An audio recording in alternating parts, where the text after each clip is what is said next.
So our next discussion will be on wire, copper wire and aluminum wire, ways to upgrade the value of the wire to get more income.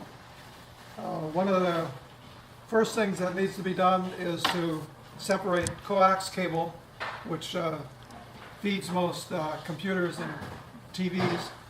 The reason being what appears to be a copper wire, in fact, is a piece of iron.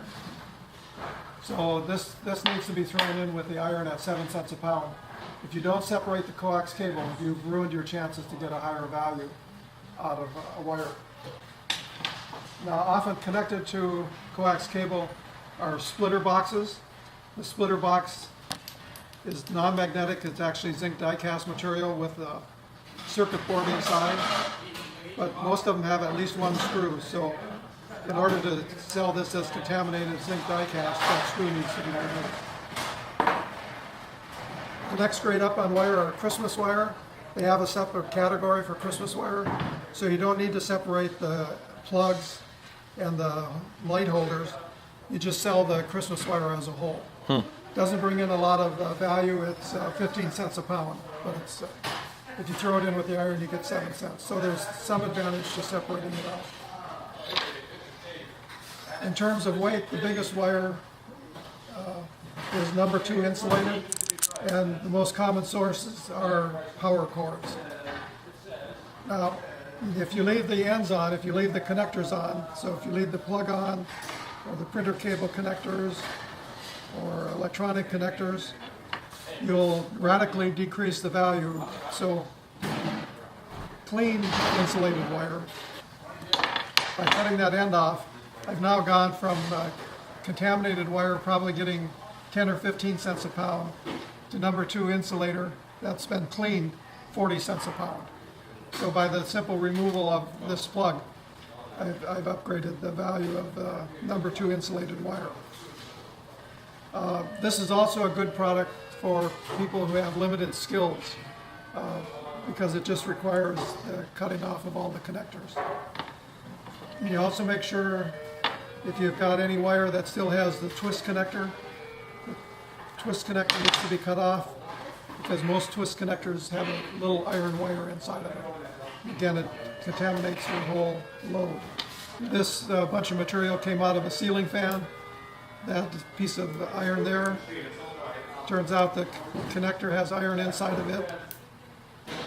The yellow ones seem to be non-magnetic, but it's still plastic. So I remove all the connectors from the wire to get the best value. But those little strands of wire are also number 2 insulated.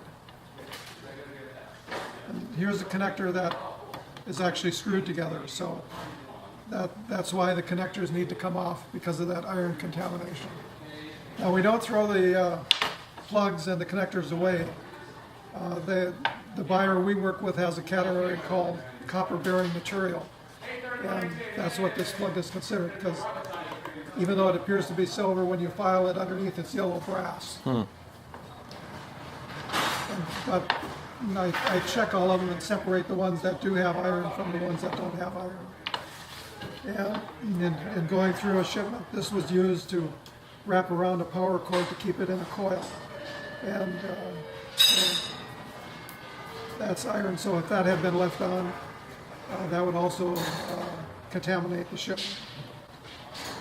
These little, I'm not sure what the proper term for this is, but inside here is coiled copper wire, so I throw those in with the copper bearing material. Next category of wire is braided copper wire, or wire that has a shellac coating on it. And when you look at the end of this little strand, it's made up of probably 15 individual strands of copper wire. So they consider that a lower grade than household wire, which is a single strand.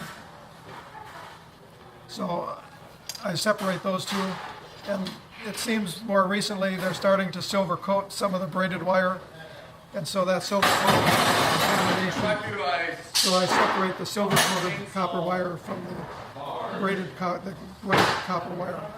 The other thing to make sure on the silver ones is to check with the magnet, because sometimes there's picture frame wire that looks just like electrical wire. And so I always check the silver ones with a magnet to make sure it's not picture frame wire. Braided wire would bring about $1.75 a pound. This would bring about $1.50 a pound because of the silver coating. Then household wire with the insulation on is called number 1 insulated, and it brings $1.15 a pound. If you take the insulation off, this is called bright wire, and it brings $2.30 a pound. So a significant difference between bright wire and number 1 insulated, which is $1.15. And the way that I get the insulation off is I watch TV at night using a box cutter. You just strip the insulation off. So by that simple process of cleaning up the number 1 insulated at $1.15 to get bright wire at $2.30 a pound. But it's labor intensive. So those are the different grades of wire that we shoot for. Looking at copper pipe, there's 2 grades. There's number 2 copper pipe, which is contaminated with solder, and number 2 contaminated brings $2.05 a pound. Number 1 copper wire that doesn't have any solder on it, it's clean, brings $2.25 a pound. So by the simple process of separating these two, it's the difference between $2.05 and $2.25. And lastly, we'll talk about aluminum wire. There's 2 grades of aluminum wire. There's aluminum wire with insulation, brings 30 cents a pound. It is possible to strip the insulation off using a box cutter, but the more modern wire, this plastic is very hard, and so it's a difficult process, and normally I sell this newer insulated wire as insulated. But if you're ambitious enough to strip the insulation off, clean aluminum wire with no insulation brings 78 cents a pound. So you go from 30 cents a pound to 78 if you're willing to put in the hard labor to strip the wire off. So that's the recommendation on wire.